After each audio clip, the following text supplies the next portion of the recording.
Good morning. Good morning, have a nice day. Good morning. আমরা আজকে সকাল সকাল ব্লগ করে স্টার্ট করে দিয়েছি। এখনো বিছনা থেকে উঠিনি, কারণ পাখুমের চোখ খুলেই আজকে পড়াশোনার জন্য ডিল তৈরি হচ্ছে। পাখুম, তোমার আজকে দাবি কি পড়াশোনা নিয়ে? পড়ার জন্য আজকে ছুটি দিতে হবে। তুমি জোরে বলো। আজকে একটু ছুটি দেবে। কেন, কোন পারপাস ছুটি দিতে হবে তোমাকে? না, আজকে একটু ছুটি দেবে। ও ইচ্ছা জেগেছে এবেলায় ওকে ছুটি দিতে হবে, ও বেলায়ও বেশি বেশি করে পড়াশোনা করতে।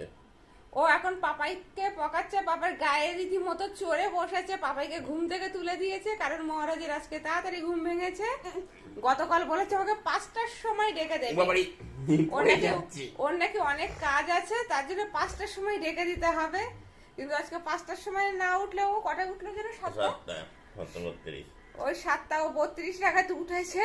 উঠে চোখ খুলে আগে জিজ্ঞাসা করেছে কটা বাজে, তারপরে ওর দাবি রাখা শুরু করেছে। ওর দাবি একটাই, আজকে সকালবেলায় পড়তে বসবে না। এই হলো ওর সকালের দাবি। ওর কথা তো একটু শুনতে হয়, ওর কথা অবশ্যই শুনতে হবে। আমি ওকে, ওর পক্ষে আমি ভোট দিচ্ছি। হ্যাঁ, তুমি তোর পক্ষে ভোট দেবে, তোমাকে তো পড়াশোনার জন্য রেডি করতে হয় না। বাবালা আজ ছুটি, এবেলায় ছুটি, এবেলায় ছুটি, ও বেলায় ছুটি নয় কিন্তু। কালকে তো সানডে, তাহলে তো ছুটিই ছুটি। তো এই হলো অবস্থা, সকালবেলা থেকে বাবা আর ছেলে শুরু হয়েছে। তার মানে আমার একদিন ছুটি, 2-3 বার ছুটি আমার। কালকে দুবেলা ছুটি, আজকে সকালবেলা ছুটি। সারা সপ্তাহে কোন দিন থাকে সেটা মনে থাকে না, সানডে কবে সেটা খুব ভালো মনে থাকে।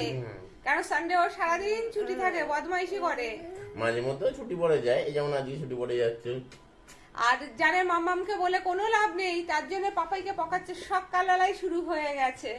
তো ভাবলাম তোমাদেরকেও শেয়ার করি। পড়াশুনো না করতে চাইলে কি করে পাপাইকে পকাতে হয় সেটা দেখো। যাই হোক, আমাদের ভিডিওটা যদি ভালো লেগে থাকে তাহলে কি করবে? লাইক, শেয়ার করবে, ভর্তি কমেন্ট করবে, সাবস্ক্রাইব করবে। তো চলো এখনকার জন্য সবাই টাটা।